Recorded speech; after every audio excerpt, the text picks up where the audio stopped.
Muy buenas tardes, queridos amigos que te la cuenten. Soy el padre Javier Olivera Rabasi. Y esta vez nos convoca a un programa especial. Especial no tanto para la gente que quizás no sea argentina. mm, Probablemente también le interesa el tema, pero me parece que es especial porque el día 24 de marzo de cada año, Argentina, desde hace algunas décadas, puntualmente casi 2 décadas, venimos teniendo al menos una historia, un momento para recordar lo que fue el 24 de marzo del año 1976, ¿no? Fíjense qué lejano que es eso para muchos, qué cercano que es para otros. Hay gente que vivió, que me está mirando, que probablemente haya vivido esa época. Otra gente como yo que todavía no había nacido. Yo nací un año después del año 76, muy cerca, un año y medio después de este episodio que vamos a empezar a ver ahora. Y de antemano quiero decir que cuando uno trabaja con temas históricos polémicos como es este, esto va a durar más o menos hora y media, más o menos creo yo, se encuentra con dos bibliotecas siempre, ¿no? Dos posturas distintas. Y es difícil, cuando todavía la historia está muy fresca, tocar este tipo de temas porque hay apasionamientos de un lado y de otro. En mi caso, fíjense que llevo ya 10 años con mi sitio web www.quenotelacuenten.org. Algunas veces he publicado cosas, otras veces no. En este caso creo que vale la pena por lo inédito del material que voy a pasar ahora.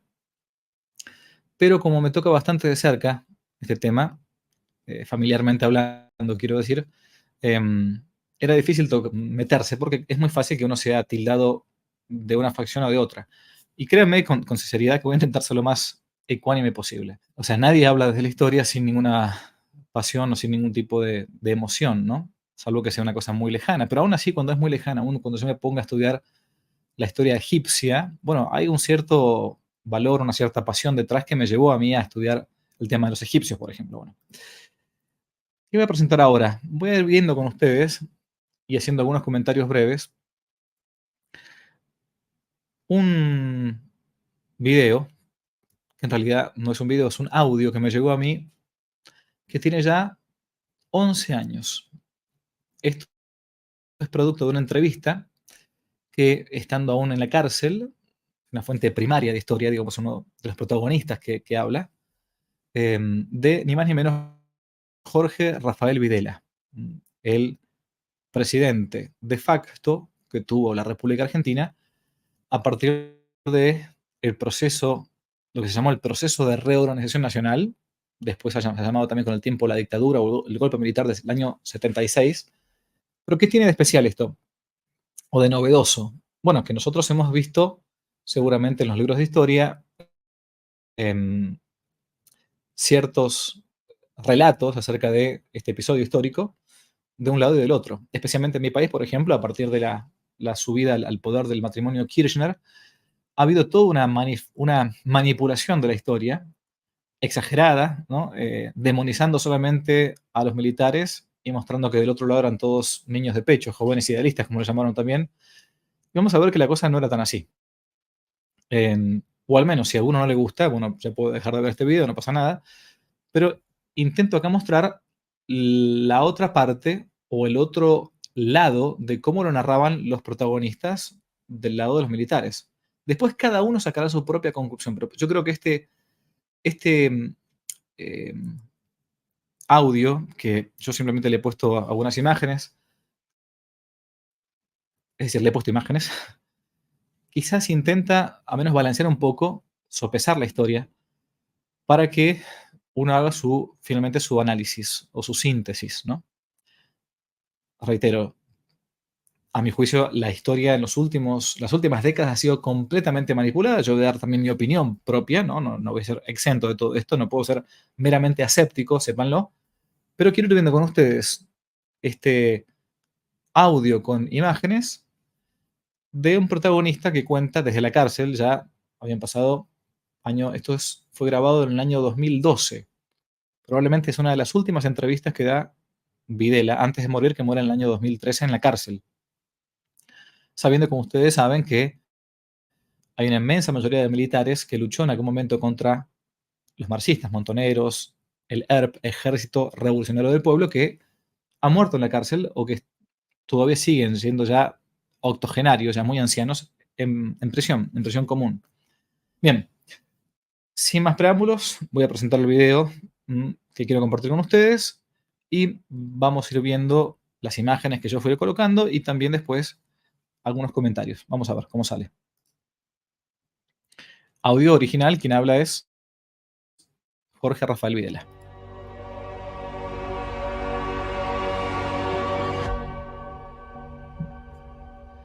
Bueno, ubiquémonos en el año 73. Se cierra un ciclo histórico. Un gobierno militar, para entonces encabezado por el general Lanusse, deja el gobierno en función de un acto electoral que consagra presidente al doctor Cámpora. Año 1973. Comienza el relato 3 años antes del golpe de 76, el 24 de marzo de 76, ¿no? Sube al gobierno el doctor Cámpora. La fórmula era Cámpora Solano Lima. Todavía Perón se encontraba en el exilio, en España. Mucho tiempo estuvo exiliado en la España franquista. Cámpora era un hombre que correspondía al peronismo, un hombre muy leal a Perón, de poco carácter, manejable, peligroso en esta situación donde el peronismo dirimía un poco una lid entre la derecha. Cámpora entonces es el candidato de Perón. Perón va a venir después del exilio, después de la elección de Cámpora. Por eso el nombre de la Cámpora, de los kirchneristas que le han puesto a este grupo, otrora un grupo juvenil, después ya son todos más grandes, ¿no? Más bien izquierdosos. Llega al poder Cámpora por medio de elecciones democráticas, la fórmula con su vicepresidente, y aquí está Cámpora con Juan Domingo Perón, un militar retirado que llega al poder un par de décadas antes de todo esto, casi 30 años antes. Representaba un poco, porque estaba así de moda, el progresismo, ¿verdad?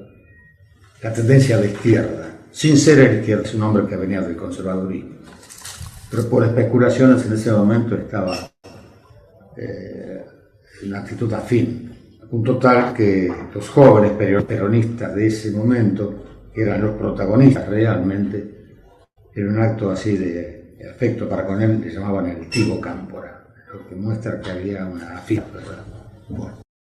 Bien, el tío Cámpora entonces es el nombre que le colocaban. Recuerden que Perón, o el movimiento peronista, para los que no saben, no puede ser tildado un movimiento ni de izquierda ni de derechas. Es un movimiento político que, si bien al inicio comienza con una doctrina social de la Iglesia muy bien marcada, muy católica si queremos, después con el tiempo va mutando, va cambiando y se va transformando en una especie de peronismo, a veces de populismo, fíjense el furcio, sea de izquierda o sea de derecha, según cómo van los tiempos, ¿no? Por eso es que uno puede encontrar peronistas de derecha, peronistas de izquierda, y por eso es que Perón se va a aliar, enseguida lo va a decir ahora en el video Videla, se va a aliar con un grupo de peronistas, más bien de izquierda, que van a buscar la vuelta de Perón, que se encontraba exiliado en España. Ese va a ser la famosa agrupación Montoneros. Montoneros. Sepan de entrada que muchos de los montoneros eran católicos, ¿no? No solamente que eran católicos, sino que hasta a veces seguían o decían seguir la doctrina de Santo Tomás de Aquino, incluso por la guerra justa. Un montonero cuando peleaba contra un militar, esto lo sé porque he conversado con algunos de ellos ya ahora grandes, creían estar peleando contra el imperialismo yanqui que estaba defendido en Argentina por medio del gobierno militar o por los militares, ¿no? Bueno, y ahí devinieron en terroristas, ¿no? Terroristas.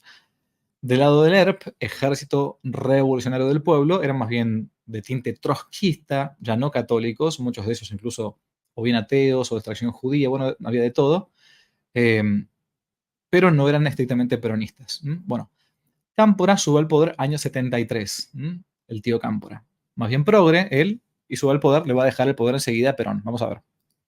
Cámpora se hace cargo del gobierno en función de haber ganado las elecciones el 25 de mayo del 73. Y una de las primeras, si no la primera medida, es un decreto poniendo en libertad a todos los terroristas que estaban cumpliendo condena por un tribunal creado por el general Lanusse. Explico brevemente. Un par de años antes de la asunción de Cámpora, una un tribunal especial, en tribunales jueces, quiero decir, una cámara, le llamaron el Camarón Federal, se dedicaba puntualmente a perseguir actos de terrorismo en Argentina, que eran muchos, muchísimos. Era un tiempo muy complicado en cuanto al terrorismo. Colocaban bombas, secuestraban personas, aniquilaban gente por la calle, ¿no? Entonces, el general Lanusse, antes de Cámpora, había puesto un tribunal especial para detener a estos terroristas.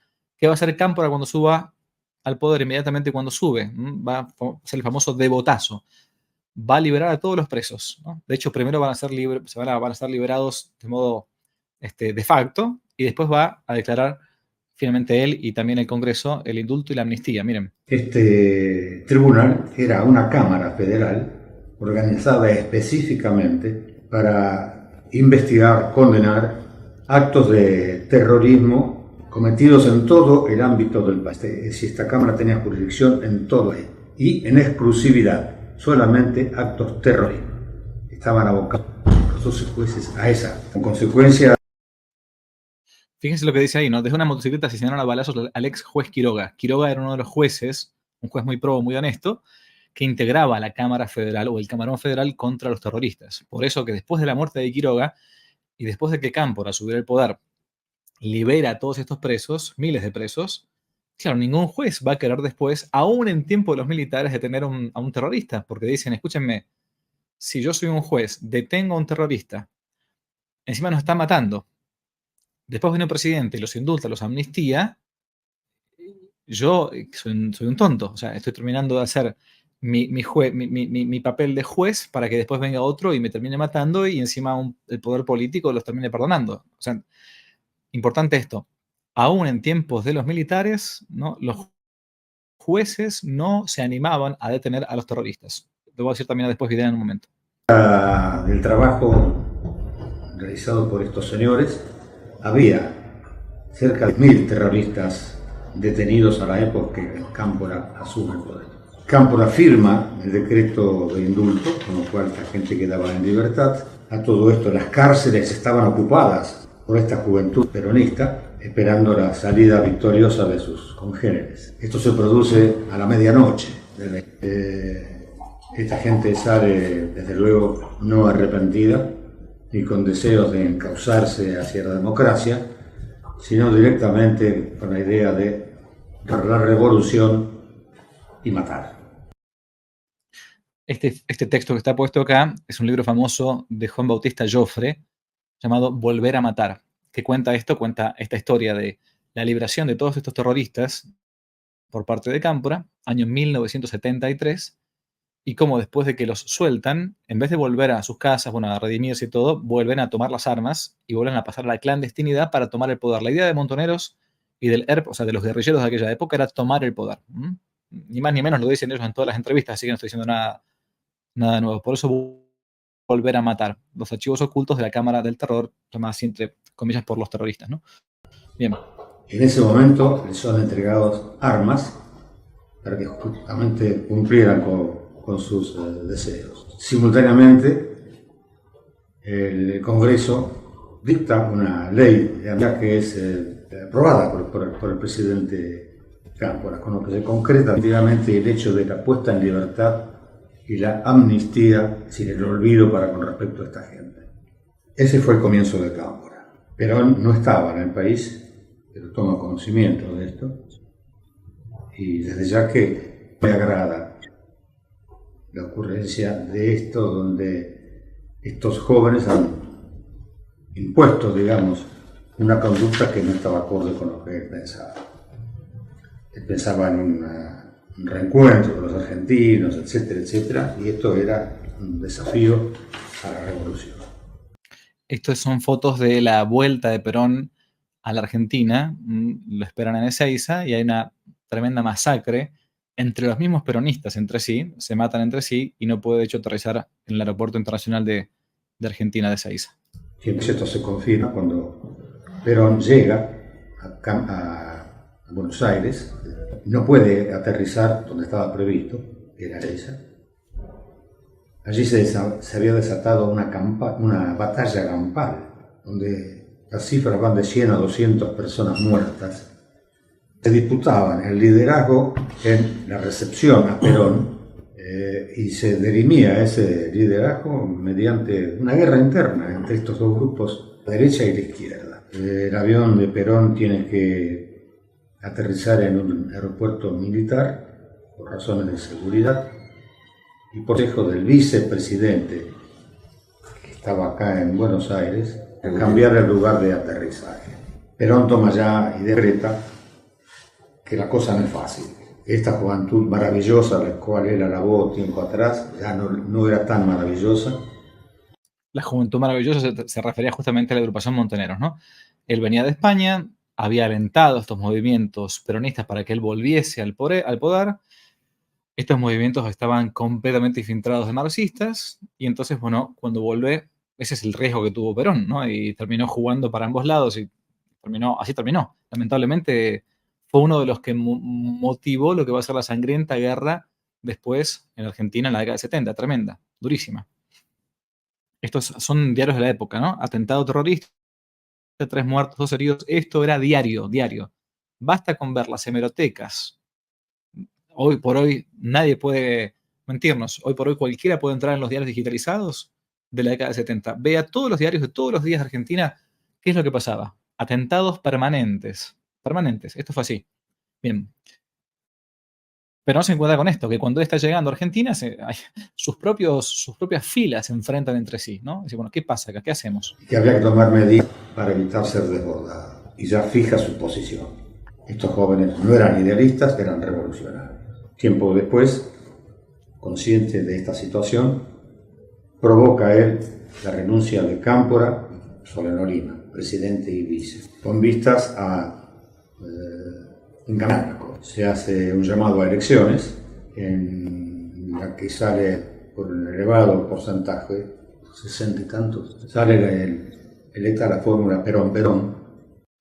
Perón, o sea, hace renunciar a presidente de la Nación, se presenta a elecciones y gana con su esposa, no con Evita, la primera esposa, con otra, Isabel Martínez de Perón, que todavía está viva en España. Por eso la fórmula Perón-Perón. Peral, señora de Perón. Perón ya da muestras de su decisión de poner orden a esa área que era evidente y con la cual él no compartía. Hay un episodio que lo conmueve a Perón, que se detalle, que es el atentado donde muere un dirigente gremial, Rucci. Perón pronuncia entonces una frase que después se le atribuye a Maradona, al futbolista. Este fue un gran dirigente sindicalista, un sindicalista de aquí de Argentina, que lo matan las mismas tropas de aquellos a los cuales Perón antes había alentado, ¿no? Por eso es que va a decir Perón esta famosa frase que después la usa Maradona, que es: me cortaron las piernas. Un gran amigo de Perón. Y me cortaron las piernas, como para decir que la muerte de Rucci había sido para él una cosa dolorosa, tremendamente dolorosa. Esto mostraba que Perón no dominaba todavía la situación. Ahí está Perón con Rucci. Y que el oponente estaban en la vereda de enfrente, no tenían miramientos en tomar medidas de este tipo. Esto motiva que Perón, en una reunión secreta en Olivos, la dirigencia peronista da a entender, a través de una directiva, de que se acabaron los miramientos, que había que proceder con toda violencia también, respondiendo a la violencia. Esto dio lugar a que... Acá esta parte no la dice Videla en su audio, pero la agrego yo. Hay un famoso episodio, Perón, desde la Casa Rosada, todo el pueblo que lo está recibiendo, y donde él los echa a los montoneros, llamándolos estos mocosos imberbes, ¿no? Esto es, imberbe significa como... Y se van de la plaza, se ve toda la filmación como los montoneros rompen con el peronismo, o con Perón concretamente, y se retiran. Claro, porque habiendo llegado Perón al poder, ya no había mucha razón de ser de estos movimientos supuestamente peronistas, ¿no? Que por cierto, al menos en el inicio no eran. O al menos no había razón de ser para tomar las armas.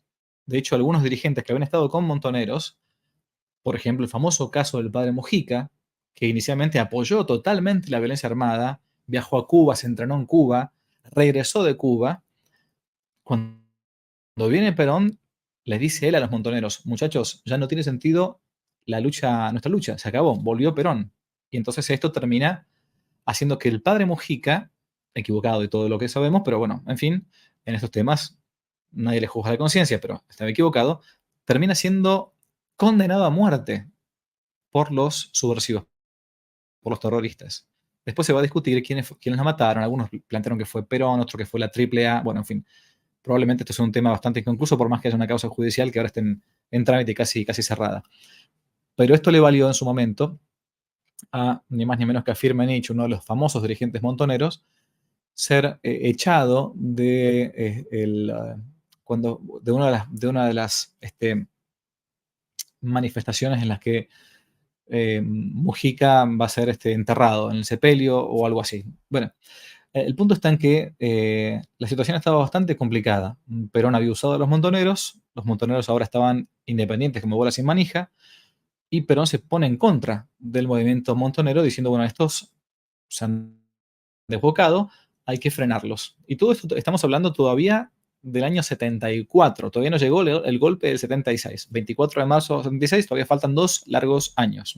Se iniciaba, digamos así, un periodo de operaciones encubiertas. Y lamentablemente, la mano ejecutora de este grupo que operaba con el conocimiento y consentimiento de Perón. O sea, para perseguir a los montoneros, a los guerrilleros de izquierda, Perón va a armar una milicia armada paramilitar, llamada la AAA, comandada por un segundo de él, López Rega, famoso brujo López Rega, lo va a decir ahora Videla. Era el ministro de Bienestar Social ya de Perón, nombre del riñón realmente de Perón, que es el que organiza lo que fueron llamadas las 3A, Asociación Anticomunista Argentina. Y López Rega era el ministro que se cargo de esta gente y de la operación que tenía en su cargo. De esta manera, más o menos se van equilibrando los tantos. Perón ya desgastado, por cierto, su salud plantada, no podía ser el Perón de los años 50. Pero no obstante eso, hace el esfuerzo, hasta el último aliento, diríamos. Muere. La muerte de Perón, ¿no? Lo sucede su mujer, por una sucesión orgánica lógica. La mujer de Perón no estaba preparada para ser presidente, y mucho menos en las circunstancias que estaba viviendo el país, donde se necesitaba carácter, conocimiento de la cosa, decisión para llevar a cabo, prestigio, que esta señora no lo tenía porque era para los argentinos casi una desconocida. El gobierno de Isabel va perdiendo fuerza día a día. Era una buena alumna de Perón, eso es cierto.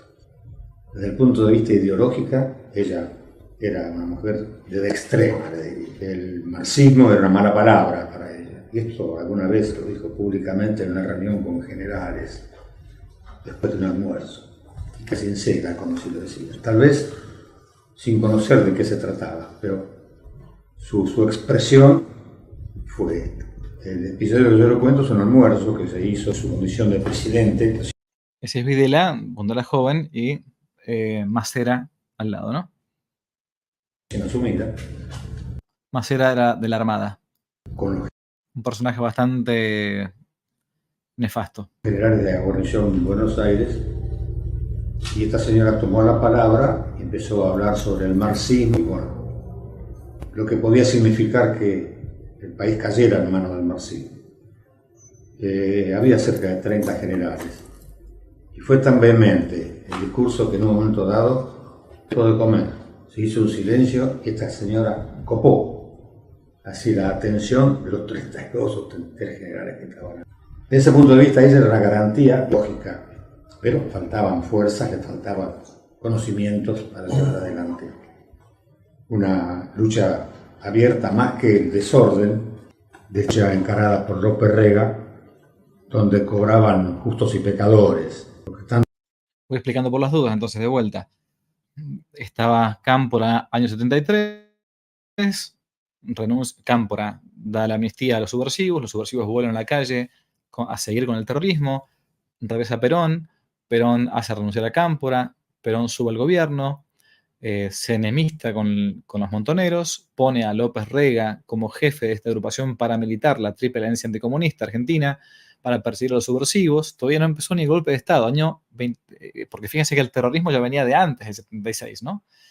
Muere Perón, queda la pobre Isabelita, la esposa de Perón, por eso la fórmula Perón-Perón, y evidentemente el país era caótico.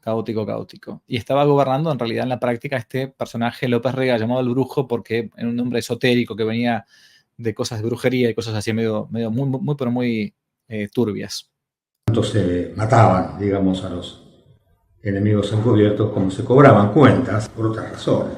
O sea, está diciendo Videla que la misma AAA, o sea, el mismo Videla está diciendo que la misma AAA no solamente que mataba subversivos, sino que mataba gente incluso para cobrar cuentas de otro tipo. O sea, un desastre. Era un grupo paramilitar, no había órdenes, era un caos, ¿no?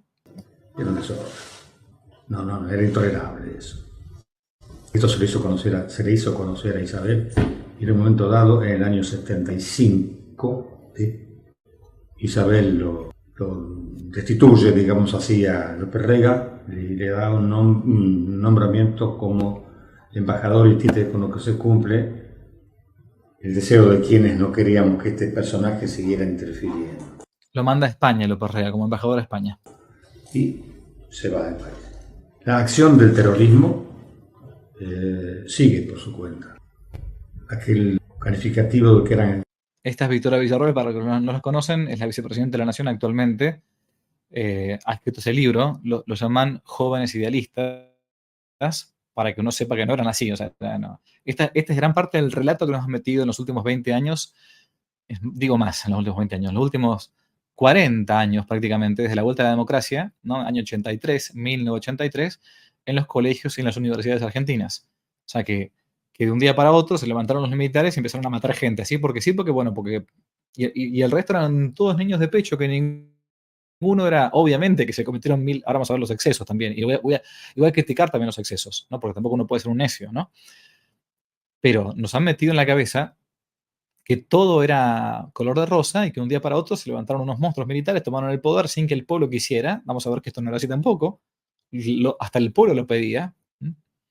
Y entonces, bien, bueno, importante, porque esto es una fuente primaria, o sea, está hablando un protagonista un año antes de morir, desde su celda, para contar al menos una visión distinta. Después cada uno va a hacer su síntesis, ¿no? La idea acá es, dado que hemos tenido tanto relato durante muchos años, bueno, veamos también esta parte de la historia contada desde la otra parte, ¿no? Y después cada uno analiza. Hoy, reitero, hoy el que no quiere conocer la verdad es porque... El que no conoce la verdad es porque no la quiere respecto a estos temas. Son complejos, son polémicos, pero hay muchas fuentes, ¿no? Fuentes contrastables incluso. Jóvenes idealistas perseguidos por pensar distinto, hasta el extremo de masacrarlos, quedó en evidencia que era una patraña. Esta gente estaba entrenada en Cuba, Palestina, Siria o dentro del país con Estas son todas fotos originales, ¿eh? Instructores foráneos.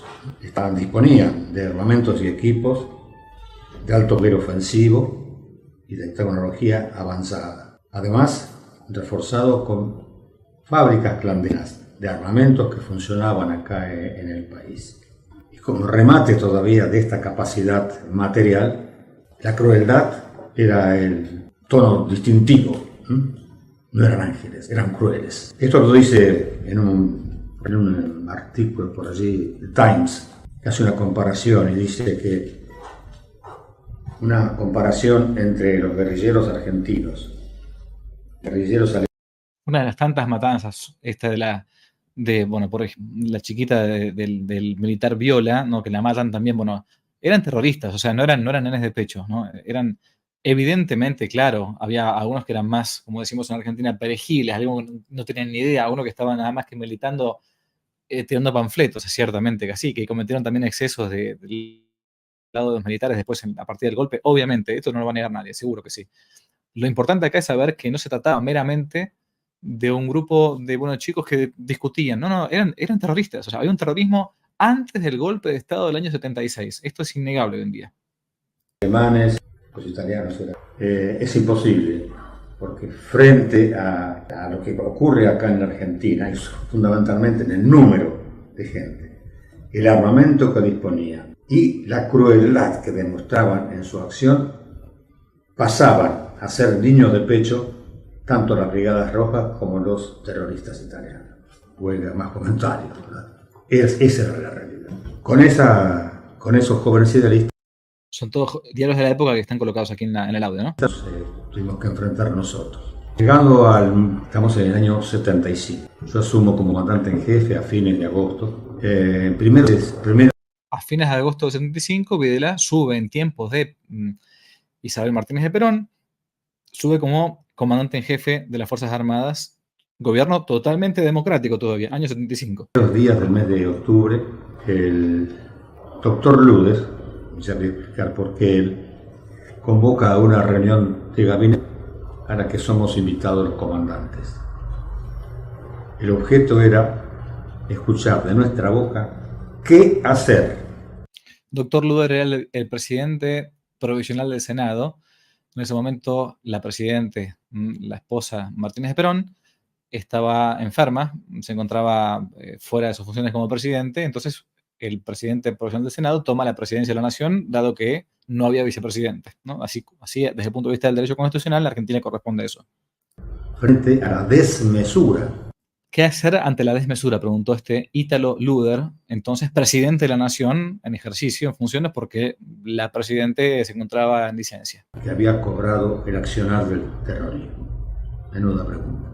El doctor hace la convocatoria en razón de que la señora de Perón, por razones de salud, estaba pasando unos días de licencia en Córdoba, concretamente Cochinga, que es un lugar de veraneo de la Fuerza Aérea. El planteo que hacía el doctor Luder, un planteo de orden terrestre, concordante con él, que tocaba al ejército la responsabilidad primaria en lo que fuera la lucha contra el terrorismo. Con acuerdo de las otras dos fuerzas, yo hube de exponer en esa reunión 4 cursos de acción, que no es del caso detallar ahora, pero que culminan con los primeros 3.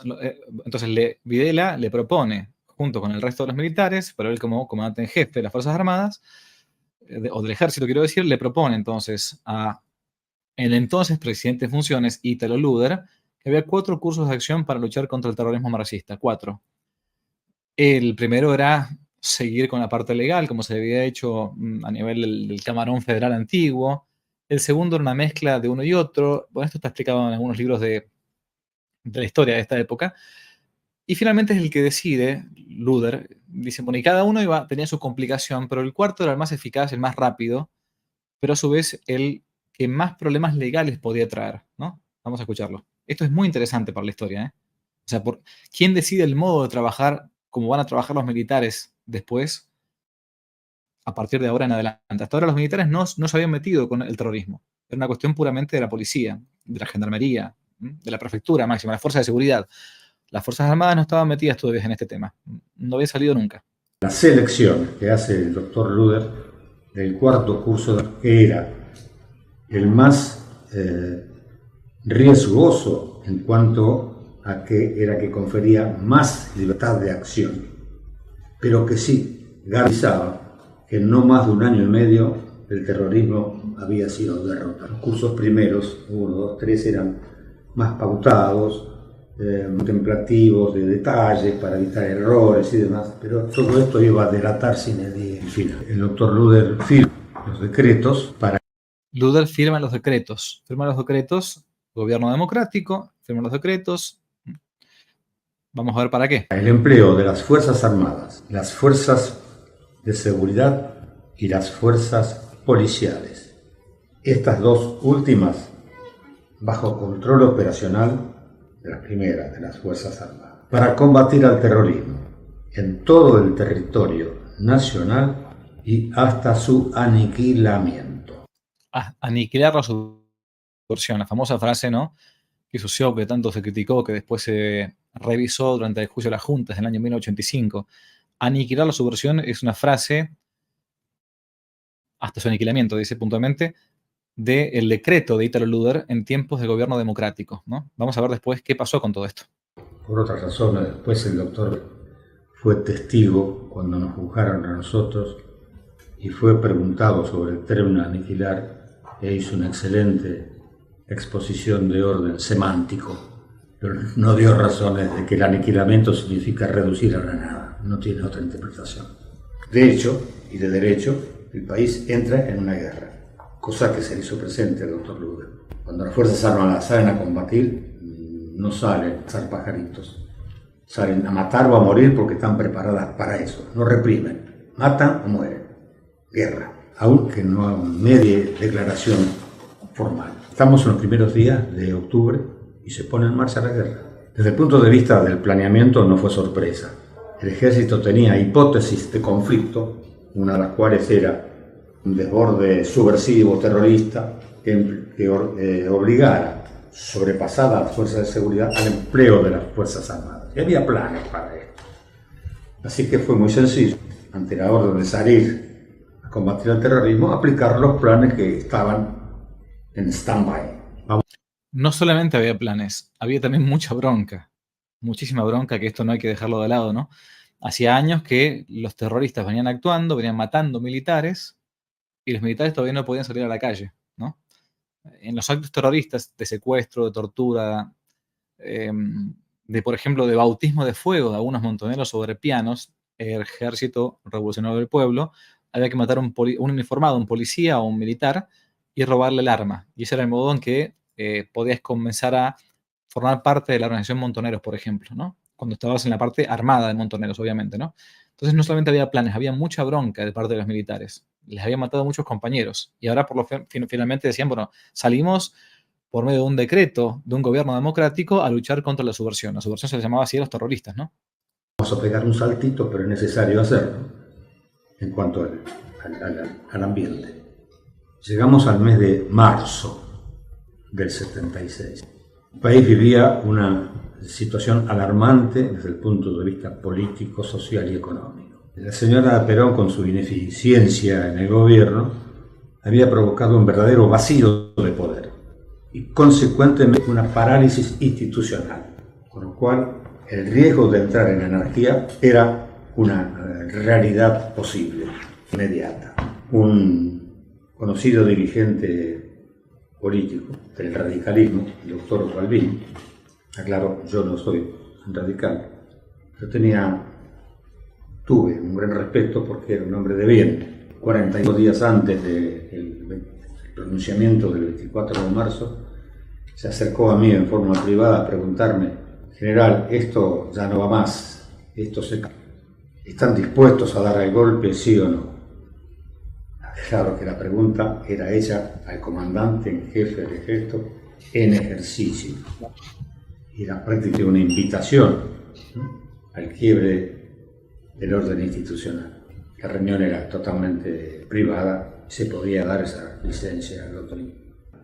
Riesgo de una anarquía.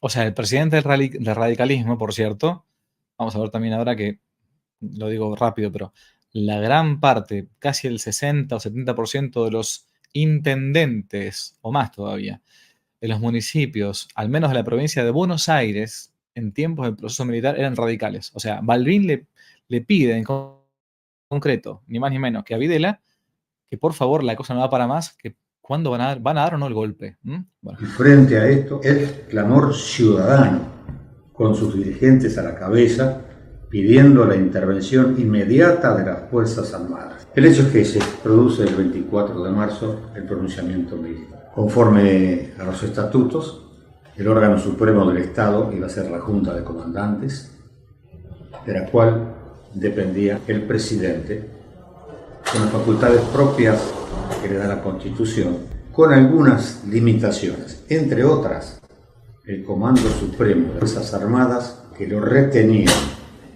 los comandantes en jefe, cada uno por su cuenta en la zona geográfica de su responsabilidad operacional. En general el consenso era que había que hacerlo. Tal vez porque un vicio. En Argentina era común que las soluciones políticas de gobiernos que fracasaban se arreglaban con golpes de Estado. Así que era bastante natural para nosotros. Y aclaraba una situación, pero realmente que justificaba una medida de fuerza. Una posibilidad, si nosotros no llenábamos el vacío de poder, la subversión que quería justamente llegar al poder, pegar el zarpazo y que ocuparan ellos ese vacío. La idea de los subversivos era tomar el poder, ¿no? O sea, no estaban buscando, había muerto Perón, el caos era muy grande, buscaban en concreto tomar el poder, era la toma del poder, es lo que busca el marxismo al final de cuentas. Que nos convenía, desde luego. Antes que la subversión lo ocupara, dijimos, lo vamos a llenar nosotros con nuestros medios, nuestros planes. Esa era una posibilidad cierta. Pero además, un gobierno anarquizado como era no estaba en condiciones de seguir mandando al país. Se produce el pronunciamiento militar, que repito, no fue sorpresa para nosotros, porque era evidente que tarde o temprano esto iba a ocurrir. Cuando el doctor Balbín justamente me dice, después de todo esto que yo le digo, este desastre, ¿van a dar algo? Mi respuesta, nosotros somos conscientes también de que esto es una pera que está por caer. Estos son todos diarios de la época, ¿no? O sea, terrorismo sigue la escalada de crímenes. Estos años 75, 76, era el caos. La Argentina era el caos. La gente pedía a los militares. Hoy nadie se acuerda de esto porque nos han metido en la cabeza, nos han relatado una historia que no existe. Por eso, vayan a las hemerotecas, vayan a ver las bibliotecas, puntualmente, vean los diarios de la época. Es un modo de ver en concreto una fuente primaria directa, concreta. Si la dejamos que caiga, se va a estrellar. Nuestra intención es colocar la mano en el tiempo oportuno. Miren, un récord que duele, cada 5 horas asesinan a un argentino. Esto era la Argentina antes del golpe. Así.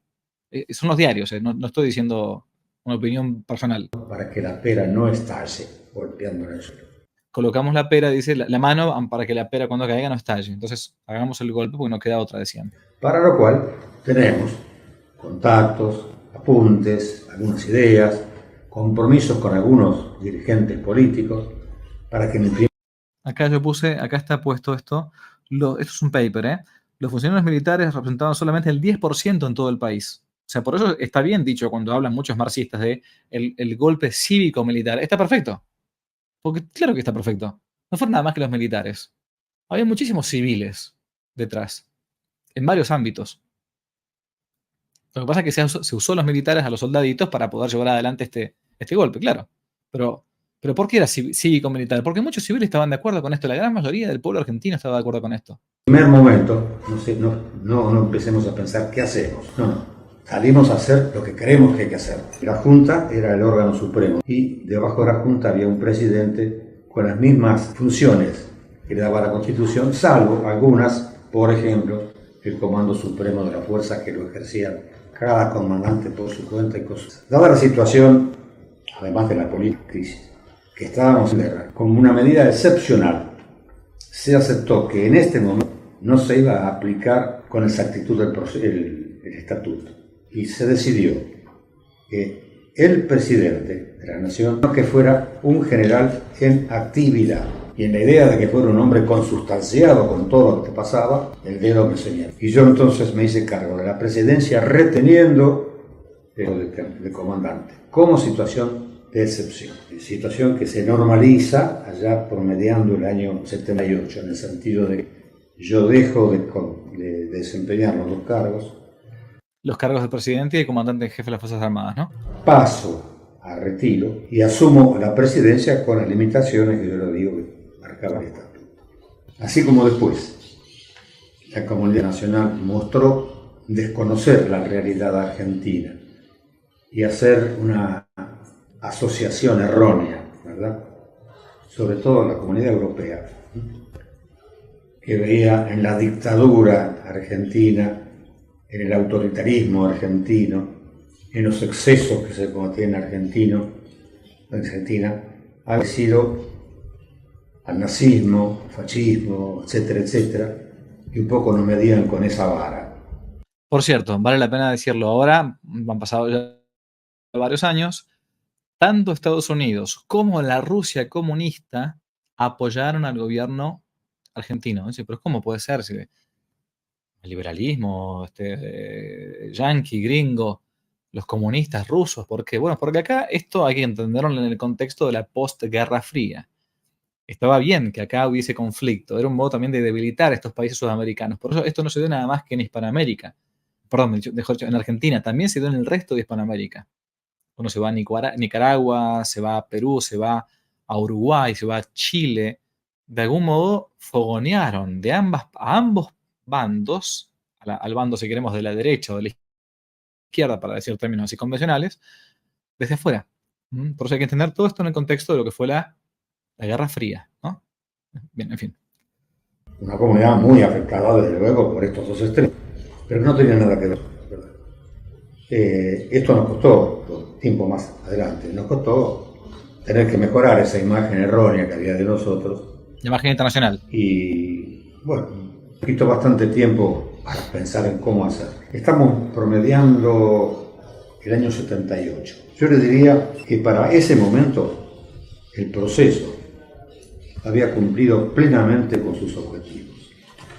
El objetivo fundamental del proceso era poner orden frente a la anarquía que amenazaba el 24. ¿Por qué digo que había cumplido con su objetivo? Porque el orden público estaba logrado en su máxima expresión. No había ni asomos ya del terrorismo, mucho menos de la delincuencia común. No había delincuentes entonces. La economía no estaba floreciente, que teníamos todavía un pico de inflación rebelde que no podíamos dominar. Pero sí había logrado la confianza fundamentalmente del exterior y el crédito para la Argentina, especialmente de bienes de capital, para remozar nuestro aparato productivo que estaba realmente desatado. Esto es un tema muy importante, ¿no? Si uno no entiende que los militares, durante el proceso militar, lamentablemente llevaron una política bastante patética respecto de la economía argentina y también en otros ámbitos, a nivel cultural, bueno, hay varias cosas para criticar, ¿no? Muchas cosas para criticar, fuera de todas las cosas del tema desaparecidos que vamos a tocar enseguida, pero si uno no entiende el tema económico, no entiende nada.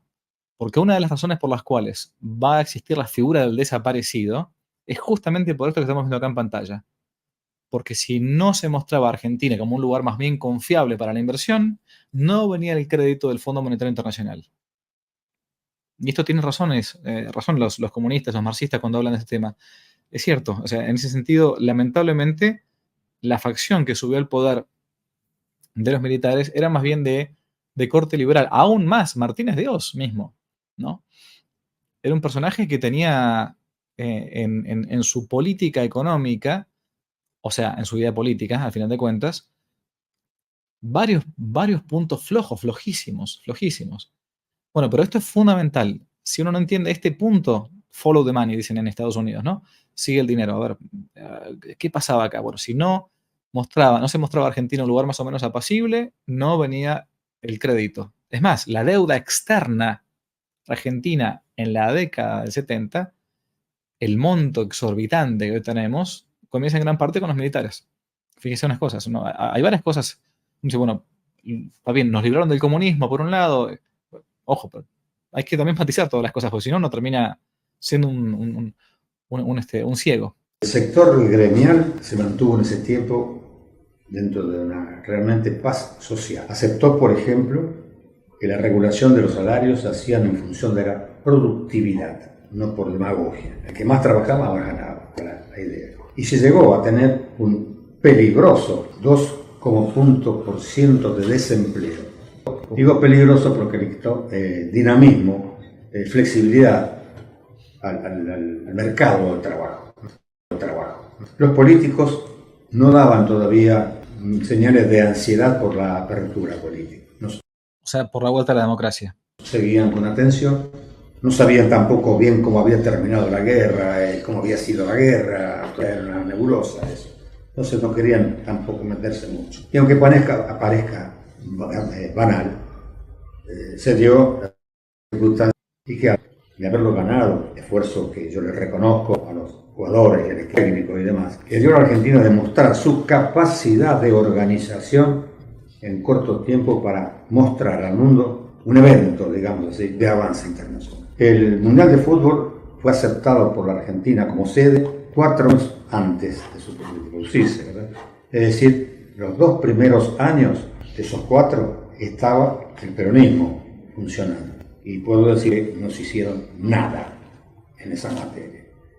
Nosotros tuvimos el riesgo de, en solamente 2 años, ponernos a trabajar en materia de infraestructura, en materia de comunicaciones, traer la televisión color, etcétera, etcétera. Y fundamentalmente exhibir frente al extranjero, además capacidad de organización, un país en paz. Esta era una esquela que se usaba en aquella época, ¿no? En Argentina somos derechos humanos para mostrar esto que decía antes, el tema del crédito de afuera hacia adentro, ¿no? Había que mostrar una cierta, y esto es muy importante por el tema que vamos a ver por la política que llevan adelante los militares a mi juicio. Frente, por supuesto, a la maledicencia de sectores interesados, tomo 2 casos de Le Monde. Le Monde, en un reportaje, Le Monde, diario francés, un periodista dice: señores, estamos aquí en este estadio monumental, gozando de un día de sol, etcétera, etcétera, el entusiasmo popular, pero lamentablemente tenemos que ser realistas. Escuchen, esos ruidos que ustedes escuchan son disparos de gente que está siendo fusilada a 2 cuadras de acá. Al estadio monumental donde se desarrollaban, funciona el tiro federal. El estadio monumental es el estadio de River Plate, donde se hacían gran parte de los partidos de Argentina en la Mundial del 78. Y evidentemente los disparos eran frecuentes, se escuchaban. Estaba el estadio de River, y al lado estaba el tiro federal, donde la gente estaba tirando, obviamente. Entonces el diario Le Monde decía, bueno, acá se dan cuenta los fusilamientos acá al lado de la cancha de fútbol en el medio del Mundial. Bueno, en fin. Y este canalla daba una cosa con otra y la daba como una verdad. Otro detalle.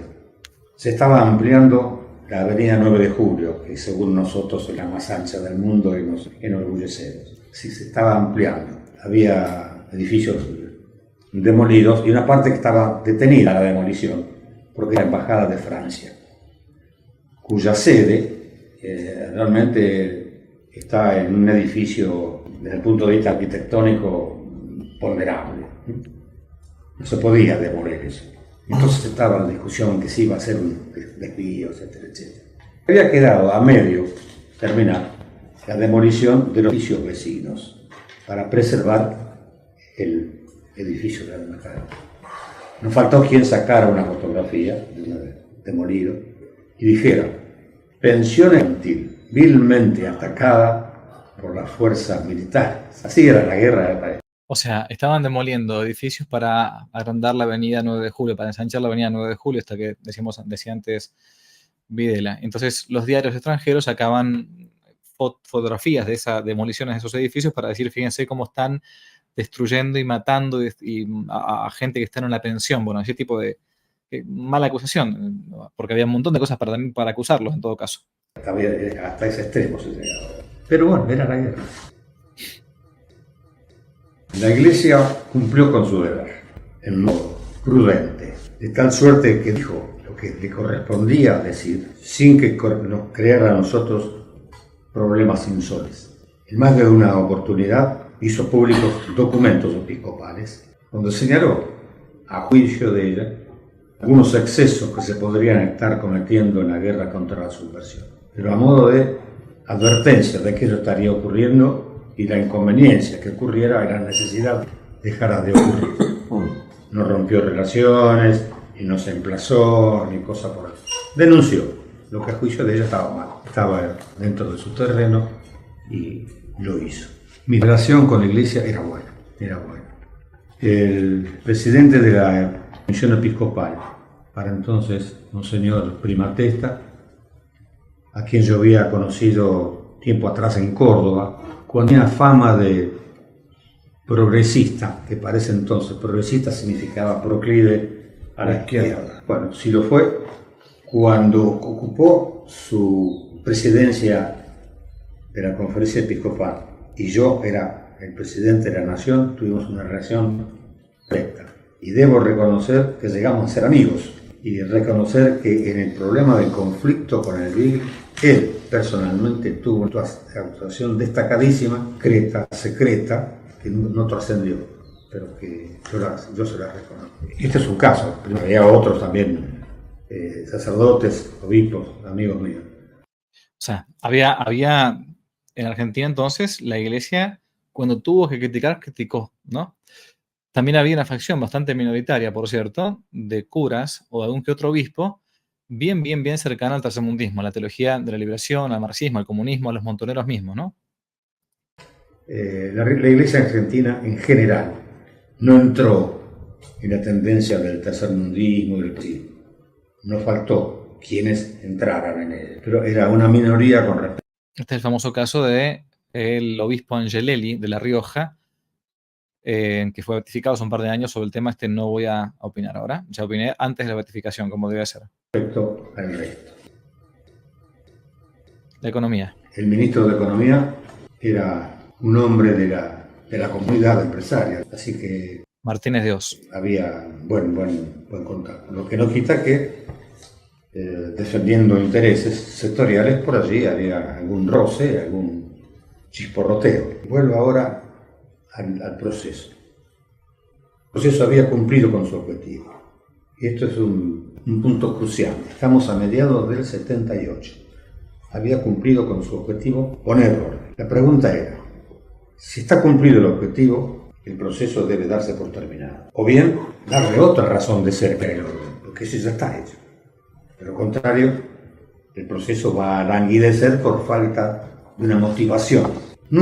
O sea, año 78, dice Videla, ya el ejército, la Fuerza Aérea y la Armada, puntualmente secundada por las otras fuerzas de prefectura y gendarmería, habían aniquilado a la subversión. Ya no tenía mucha razón de ser el proceso de, llamado así, de reorganización nacional. Entonces, o nos reinventamos, va a decir Videla enseguida, o dejamos el poder. Punto, se acabó la historia. Nunca se planteó como oficial esta discusión. Esta foto es importante, la quiero resaltar, porque se encuentra aquí ni más ni menos que Borges, Ernesto Sábato, y el que está de sotana, que está con una especie ahí de bufanda, es ni más ni menos que el famoso padre Leonardo Castellani, ¿no? Sacerdote jesuita, que como ustedes pueden llegar a ver ahí, cuando fue a almorzar con Videla para mostrar un poco de apertura con los intelectuales y qué sé yo, ni más ni menos que pidió él por un periodista que se encontraba hacía un par de meses desaparecido. Ustedes pueden verlo ahí, a ver si logro verlo acá con total tranquilidad. Pide por Haroldo Conti, un periodista que había adherido a movimientos marxistas y finalmente murió o desaparecido en tiempos de los militares. Pero el único que se animó a preguntar algo, fíjense, fue el padre Castellani. Ni Borges ni Sábato dijeron nada, ni mu. Crucial. Estaba el sector perfeccionista que decía, ahora las cosas andan bien, vamos a seguir hasta que estén perfectas. Pero Dios, nadie más. Los hombres no somos perfectos. Padre La Castellani. perfección humana no llega nunca. Es una forma de justificar el quedarse, nada más.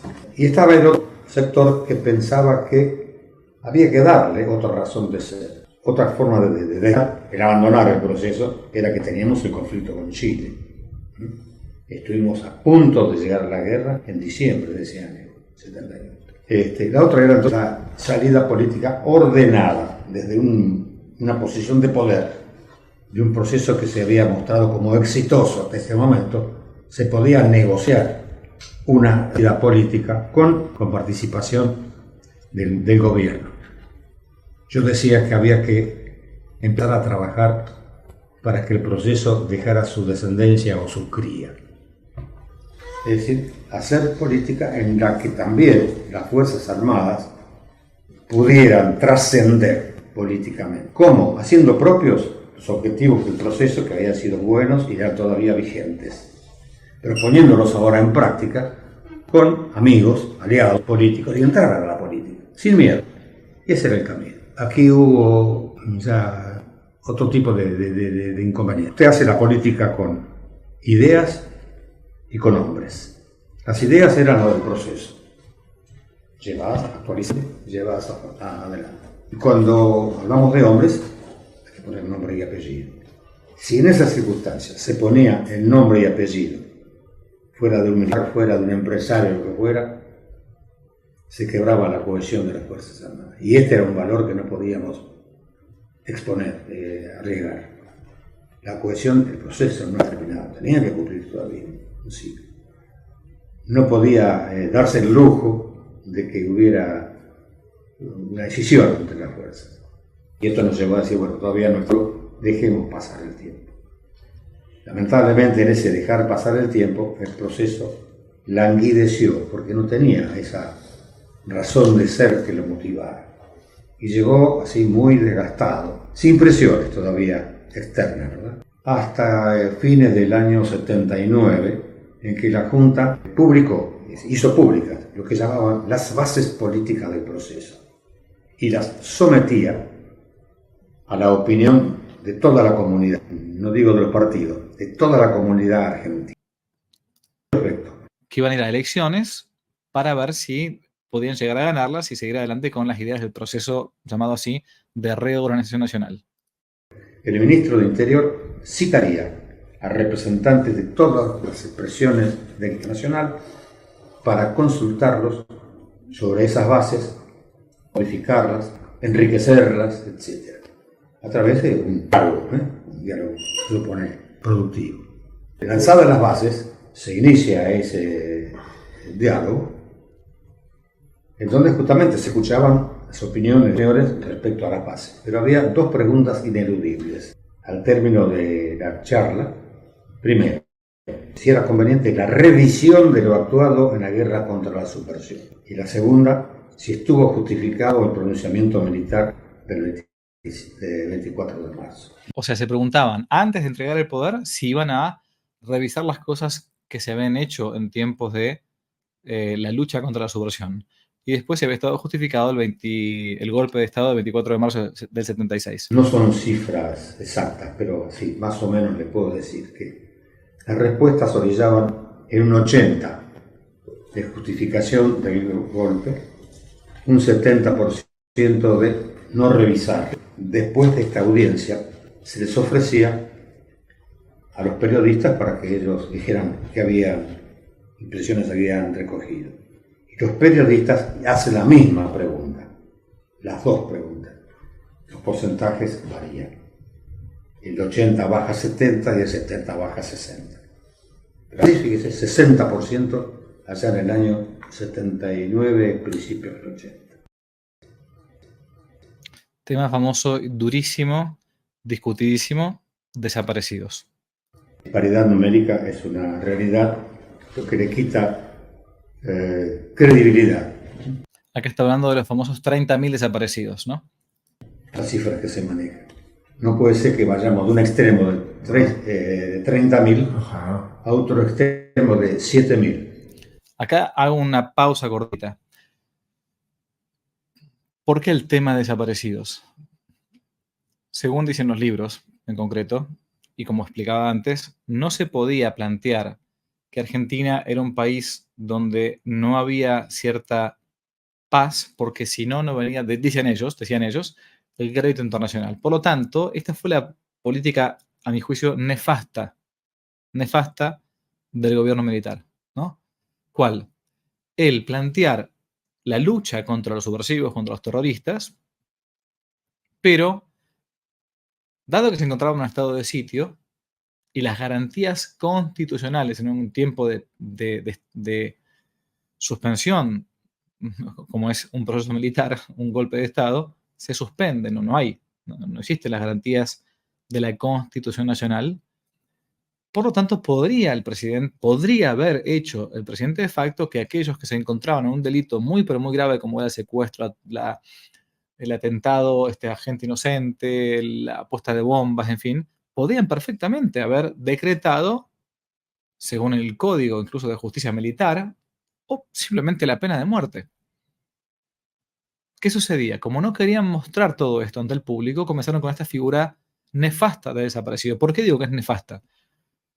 Porque es normal, independientemente de toda la ideología que esté detrás de los grupos de estos de izquierda, es normal que si alguien de un día para otro pierde a su hijo, a su hija, a un hermano, vaya a buscarlo, vaya a buscar el cuerpo para hacer el duelo, y esto está perfecto. Es lo más cristiano que puede llegar a ver, ¿no?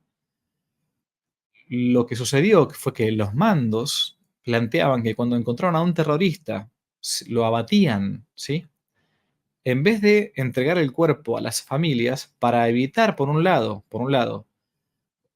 mostrar a la Argentina como que se encontraba en un momento de guerra, por un lado, y por otro lado, para evitar que las células en las que participaban estos terroristas se destruyesen rápidamente y por lo tanto no poder encontrar al resto de los subversivos de esa célula, ¿qué hacían con el cuerpo? Lo enterraban o lo hacían desaparecer. De hecho, esto se encuentra en un libro, varios libros, pero en uno famoso llamado Disposición Final. Cuando detectaban la disposición final, se mataba a la persona, se la enterraba o simplemente se la quemaba, vaya a saber qué, ¿no? Bueno, pero este es el gran tema. Y este yo creo que es mi gran crítica, enorme crítica, amén de los excesos, de los tipos que pudieron haber cometido robos, porque como en toda guerra también, o violaciones o lo que sea, aún con el tema de los niños, bueno, si se podía entregar los niños a las familias de los subversivos, había que entregarlos. Bueno, por eso después trajo todo este drama tan grande. Bueno, uno dice, es muy fácil hablar con el diario del lunes sobre lo que pasó el domingo. Todos somos profetas al día siguiente. Pero esta política de los desaparecidos, lo va a decir ahora Videla mismo, fue un error que tuvimos nosotros, dice él, ¿no? Fue un error gravísimo, porque después hizo que todo esto continuase hasta el día de hoy, ¿no? Y que después en muchos casos se ideologizase todo esto, ¿no? Y se hiciera una especie de estafa. Por eso que los 30.000, ahora vamos a ver que es un número mítico, más bien político, más que mítico, que se vieron obligados los comunistas a colocar. Vamos a ver. Y este extremo tiene sus razones.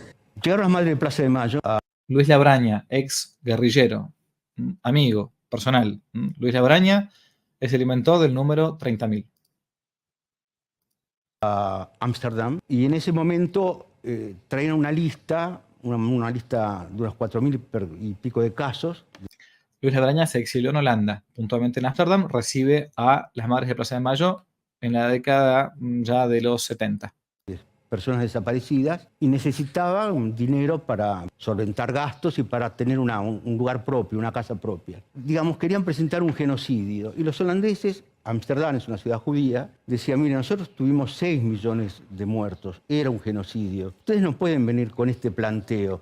Lo que hicimos nosotros es aumentar la cifra. ¿Y la cifra cuánto era en ese momento? Más o menos alrededor de 4.800. Se manejaron muchísimas cifras. La mentira era necesaria para conseguir ese dinero. A nosotros nos parecía justa la causa. Se aprobó 30.000 y quedó 30.000. Fui yo el que dijo 30.000. Pero lo dije... ¿Usted dijo 30.000? Sí, yo fui el que dije 30.000. Usted es Yo soy la persona que dijo 30.000 desaparecidos. Lo que hubo tiempo después, resarcimiento económico. Este es un libro, La estafa con los desaparecidos, de José D'Angelo, ¿no? Yo he hecho una entrevista en ese momento cuando salió el libro, muy pero muy recomendable. El análisis pormenorizado del tema de los desaparecidos y quienes cobraron las famosas indemnizaciones de este tema. Para los que habían sufrido víctimas como desaparecidos. Solamente 7.000 personas se presentaron a reclamar la indemnización que le correspondía. Y esa indemnización era nada más ni nada menos de 240.000 pesos. Miren esto, lo voy a leer en voz alta. El kirchnerismo, antes de dejar el poder, en noviembre del año 2015, señalaba que durante la dictadura hubo 6.348 desaparecidos y 952 asesinatos, entre comillas. Bueno, porque capaz que murieron en enfrentamientos. Es decir, un total de 7.300 víctimas más o menos en total, ¿no? Aún en los parques famosos de la memoria que han hecho para reivindicar este relato histórico, ni siquiera llegan nunca a 30.000. ¿Pero por qué continúan con esto? Porque no solamente que es una mala... Ellos creen que sí, que está bien, pero que no pueden decir mentimos, como dijo Labraña, mentimos para inflar los números y de ese modo mostrar que era un genocidio. Bueno, eso fue lo que pasó. Dólares, para entonces por el 1-1, a paridad cambiaria. Nada despreciable la cifra de no presentarse. ¿Me dirían por temor? No, era en la época de Menem. No había temor de que por presentarse fuera preso. Ya los militares habían desaparecido del escenario. Pero ahí tenemos dos extremos. 30.000, Madres de Plaza de Mayo, 7.000 que cobraron. 23.000 que renunciaron. 23.000 que no existieron. Esto muestra que hubo un manipuleo, problema de los desaparecidos, que llegó inclusive a tergiversar cifras, etcétera, etcétera, con sentido político, o ganar, digamos, la posibilidad de tener una indemnización que le correspondía. Todo un manipuleo. Es una incógnita el desaparecido. Si el hombre apareciera, bueno, tendrá un tratamiento X, pero mientras sea desaparecido no puede tener ningún tratamiento especial. Es una incógnita, es un desaparecido. No tiene entidad, no está ni muerto ni vivo, está desaparecido. Famosa frase de Videla cuando era presidente de la Nación todavía, ¿no? Presidente de facto. Acá está Videla ya de grande. Este era el libro que contaba antes, Disposición Final. Sí te puedo decir que fue un error de Ahí nuestra está. parte aceptar y mantener en el tiempo el término de desaparecido como una cosa así nebulosa. Toda guerra no sabe. Muertos, viciados, heridos y desaparecidos. Es decir, gente que nunca se sabe dónde quedó. Esto es el saldo de toda guerra deja. ¿Por qué no nos quedamos con el título de muerto o de desaparecido en combate? Cualquier circunstancia, en combate, si usted quiere, abierto o cerrado, para dar así una gama más grande. Bueno, nosotros nos quedamos, aceptamos, nos resultó cómodo el término de desaparecido. Nos resultó cómodo el término desaparecido. Claro, no estaban dispuestos ellos, por un lado, esto que decía, a hacer una guerra bastante más larga. Si uno agarraba a la persona, le entregaba el cuerpo a la familia, como tenía que haber sido. O mi pregunta fue, bueno, ¿por qué cuando terminó la guerra? ¿Por qué cuando terminó la lucha contra la subversión? ¿Por qué no agarraron y dijeron, bueno, miren, esta es la lista de gente que fue ejecutada y la enterramos en tal lugar? Hagan el duelo. Esa para mí es una de las grandes críticas que uno puede hacer al gobierno militar. Una de ellas, ¿no? ¿Por qué? Porque después han dado pie para que este movimiento, inicialmente ciertamente con todo derecho, ¿no? De una madre, un padre, un hermano, quien sea, pero que después con el tiempo terminó siendo una cosa completamente ideologizada e inventando un relato que quiere imponerse a la fuerza. Bueno, en fin, hay muchas críticas para hacer. Nos resultó encubridor, a lo mejor, de otras realidades, pero fue un error, hoy lo reconozco. Porque hoy estamos todavía padeciendo este problema del desaparecido que nos pesa y no podemos sacárnoslo de encima. ¿Sabe sobre todo por qué? Porque ahora ya es difícil. Las listas que en su momento se reclamaban ya pasaron a la historia. Nadie pide la lista porque todos saben quiénes son los que murieron o los que faltan. El tema es aclarar en el desaparecido cómo fue, quién fue, dónde fue y fundamentalmente dónde está. Esta respuesta hoy no tiene, esta pregunta hoy no tiene respuesta. Inclusive porque los actores del hecho que produjo la muerte, desaparición, no están. Y como se trabajaba con un régimen tabicado, hay aspectos de estos que no se pueden dar a conocer. Y dar una información parcial genera más duda todavía, porque están ocultando algo. ¿Por qué no? Bonafini, ¿no? Bueno, en fin. Todo el famoso curro de los derechos humanos, como se llamó en su momento. Una mujer, en fin. Espero que Dios la haya llevado a su seno. Dicen esto, ¿y por qué a este caso no lo nombran? Entonces están batiéndonos, si seguimos así, desgastándonos, o abrimos el paraguas y se dice lo que se puede, pero lo que no se puede no va a poder.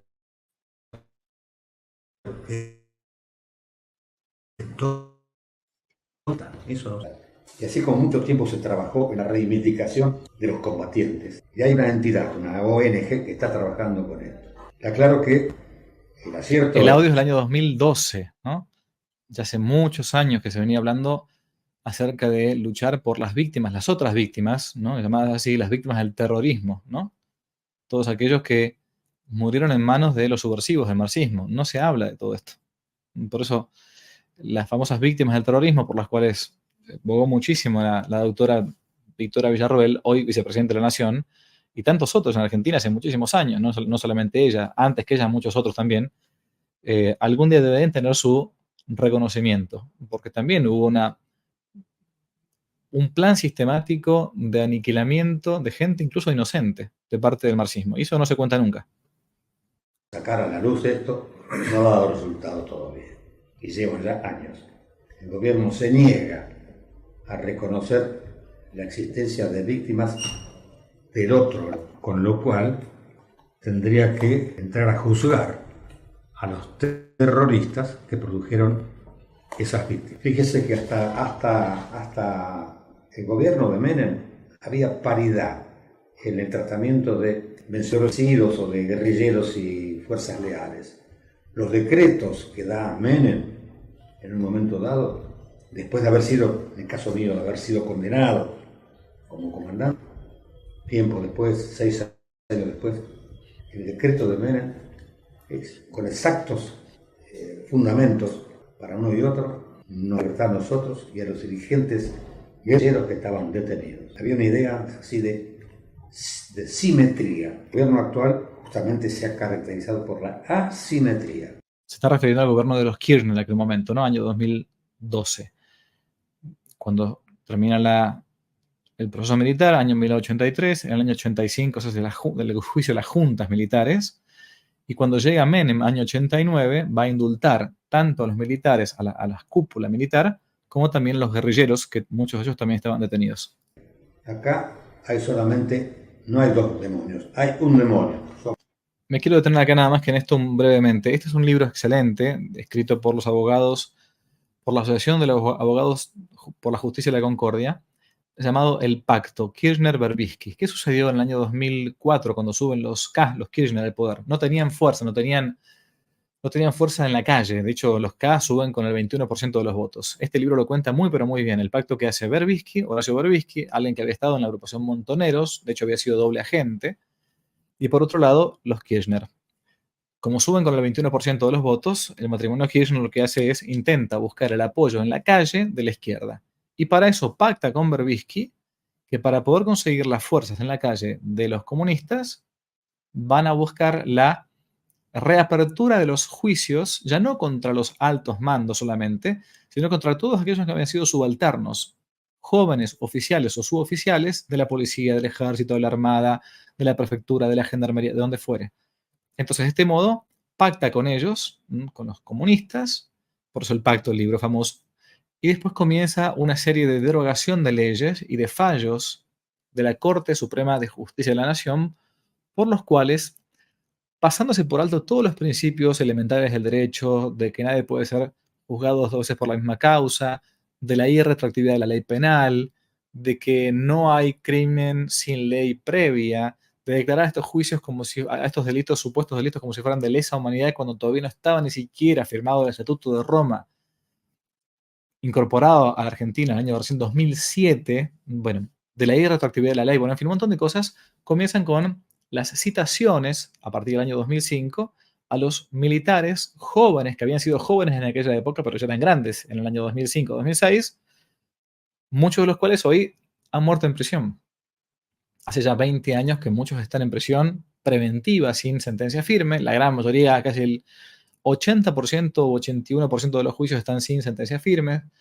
Muchos con 90 años fueron llevados a prisiones comunes, murieron en prisiones comunes. Una cosa nefasta. Bueno, todo esto narra el libro El Pacto, de estos abogados por la justicia y la concordia, entre los Kirchner y Berbisky, para tomar la calle con los grupos comunistas, ahí todo lo que va después de la Cámpora y compañía, a condición de que comiencen a juzgar, para vengarse, a aquellos militares que habían combatido el terrorismo en la década de 70. El otro demonio no existe, es un invento. Eran jóvenes idealistas, etcétera, etcétera, etcétera. Y los esfuerzos que han hecho en presentar causas de víctimas, con nombre y apellido, circunstancias de lugar y tiempo, están allí esperando el sueño de los justos. Las víctimas del terrorismo, ¿no? La justicia en un caso llegó hasta la segunda instancia y ahí se extinguió y no pasó. El caso de Larraure, un militar secuestrado, hoy elevado a los altares, secuestrado por los terroristas, ¿no? Y era así la sensación que no vamos a encontrar jueces que se quisieran jugar. No hubo una sola condena. Pasaron. ¿Y qué cosas? Desde asaltos a unidades militares. Y no hubo condena. La justicia estaba amedrentada. Está bien, la situación cambia. Los militares en el poder podían, la comunidad judicial decir, bueno, respaldo. No se jugó esa carta. Y yo creo que no se jugó porque lo que nos dio Rüder excedía, casi le diría, lo que necesitábamos. Yo me voy a permitir decir que los decretos... Reitero, los decretos para luchar contra la subversión, para aniquilarla, no para simplemente esposarlos nada más, bueno, son de un gobierno democrático. 6 de octubre del año 1975, ¿no? Gobierno democrático de la esposa de Perón, firmados por Ítalo Luder, entonces presidente interino de la Argentina. Los de Luder era una licencia para matar. Los decretos de Luder eran una licencia para matar, dice.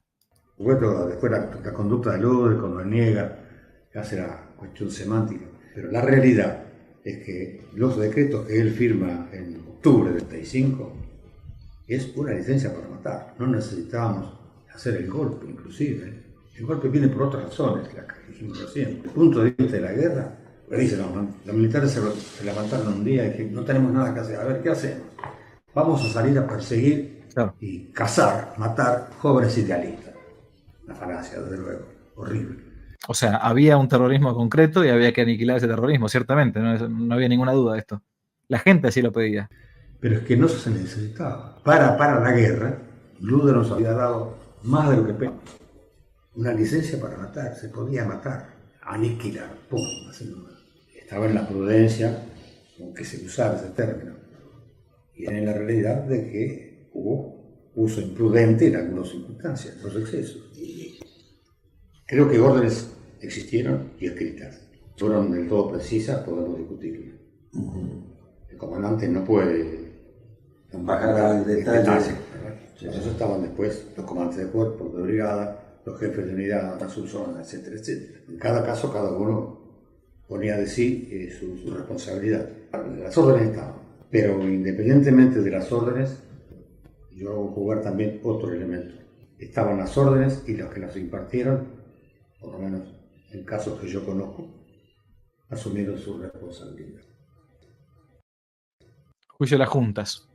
Estaba comprometido con la socialdemocracia europea, que le ha dado mucha ayuda para llegar a ser presidente. Alfonsín había sido, no olvidemos, abogado de terroristas en la década del 70, ¿eh? Y llega al poder en el año 1983. Socialista, la Unión Cívica Radical. Tenía que tomar una medida punitiva, con lo que era así más o menos una imagen pública de excesos que se habrían cometido. Ya la sociedad había acomodado su parón, ¿verdad? Ya. O sea, está diciendo que Alfonsín se vio como obligado a hacer el juicio de las juntas en el año 85. Veía con ojos críticos la guerra. Y él entonces, para calmar eso, toma esa medida. No soy alfonsinista, pero creo que con un dejo de prudencia, él decía inclusive, deben ser procesados y sancionados, condenados, los que partieron las órdenes que eran aberrantes, los comandantes. No deben Los que impartieron las órdenes. ser sancionados. No deben ser sancionados. Se limitaron a cumplir las órdenes. Obvio, o sea, en un momento de proceso militar está el general, está el subalterno, tiene que cumplir la orden, si no, de hecho se rebela y puede, en estado de sitio, te pueden hasta ejecutar por esto incluso. O sea, para un militar esto era una guerra, claramente, ¿no? No había vueltas. En función del principio de obediencia de vida. Obediencia de vida, o sea, debes obediencia a tu superior. El que cumplía la orden sin preguntar, ese no puede ser sancionado. Acá lo declaro rápido. Año 87, 1987, un grupo de jueces quiso comenzar a reabrir los procesos contra los subalternos, o sea, no contra las juntas que habían sido condenadas, y comienza el famoso movimiento cara pintada. Los militares simplemente se acuartelan. Hemos tocado el tema acá en este canal, con un que otro testigo de esa época, protagonista, se acuartelan, y entonces ese acuartelamiento de los militares hace que el Congreso de la Nación, en gobierno democrático, dicte dos leyes. La ley de punto final, dice, bueno, basta, de acá en adelante no podemos seguir juzgando estos temas, se acabó, pasemos la página, y de obediencia debida con B alta, o sea, su oficial o oficial subalterno debía obediencia a aquel que lo mandaba a un allanamiento, a una detención, a un enfrentamiento, punto. Se encontraba una guerra y entonces aplicaban los protocolos normales. Por eso la Corte declaró la constitucionalidad después de estas leyes dictadas por el Congreso de la Nación. Año 1987, la Corte Suprema de Justicia dictó la total constitucionalidad de estas dos leyes dictadas en gobiernos democráticos, por cierto. De responsabilidad. Después se van a dar vuelta la Corte y una cosa nefasta, la anulación de estas leyes en tiempo de los Kirchner. Y va a comenzar toda la cacería de brujas de vuelta.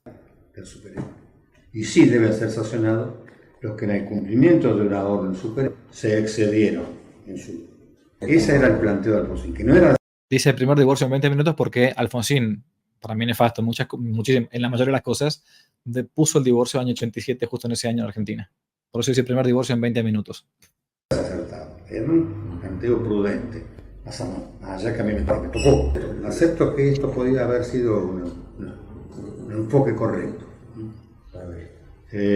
Más, Alfonsín después, como eso resultó poco, cuando se producen los levantamientos de Semana Santa, en momentos en que empiezan a tocar ya no a los generales, a los comandantes ya como ellos ya estaban en Magdalena, cuando los generales también habían pasado por allí, los comandantes de cuerpo y demás, cuando se toca a un oficial eterno, un mayor que había jugado ya en ejecución, sin eso lo tiene en cuenta y saca, porque ve que hay una bomba de tiempo en esto, saca la ley de punto final, mediante la cual los jueces tienen 30 días para procesar a la gente en caución. Por supuesto, salió una carrera, cada juez salía más rápido a buscar gente para procesar antes que se pasara de Europa.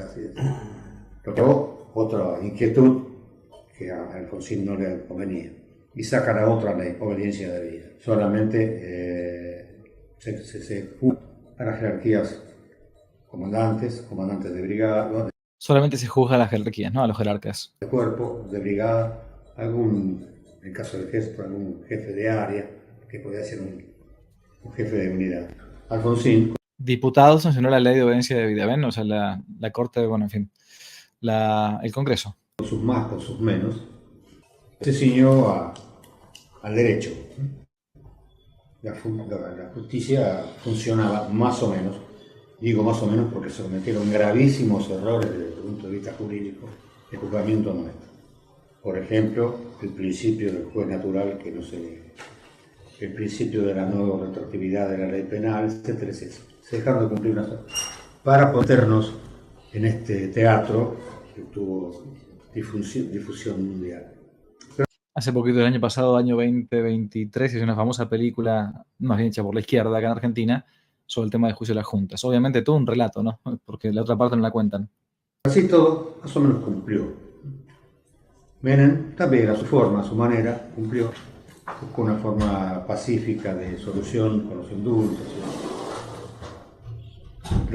El que realmente vuelve a replantear es el matrimonio Kirchner, que viene por la revancha, para cobrarse lo que no pudieron ellos conseguir allá en los 70. Esto lo contábamos antes. Y esto es cosa mía, con el agravante de que actúan con el complejo del que, pudiendo hacerlo, no lo hizo. Estos señores eran burócratas que repartían panfletos, buscaron una mosca, y eso les da vergüenza. Entonces ahora quieren exagerar la nota de la persecución y demás para sacar patente de malos. No, es la vendetta para una satisfacción personal, sin razones, totalmente asimétrica, totalmente fuera de medida. Estoy en prisión preventiva hace 11 años. En septiembre mi papá tiene su segundo infarto. Me despedí sin saber que era para siempre y no que era hasta el otro jueves. Se condena sin pruebas.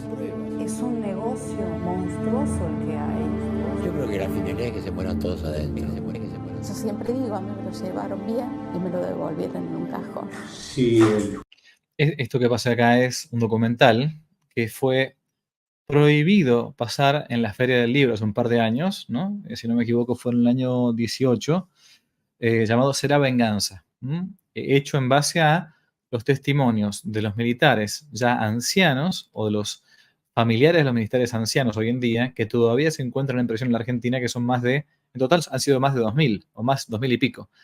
Casi, no sé, la mitad habrán muerto ya en prisión, quedarán hoy en día 800 o 1.000 dando vuelta, ¿no? O en prisión domiciliaria o en prisión común, ¿no? Siempre prisiones comunes, porque acá han abolido las cárceles militares.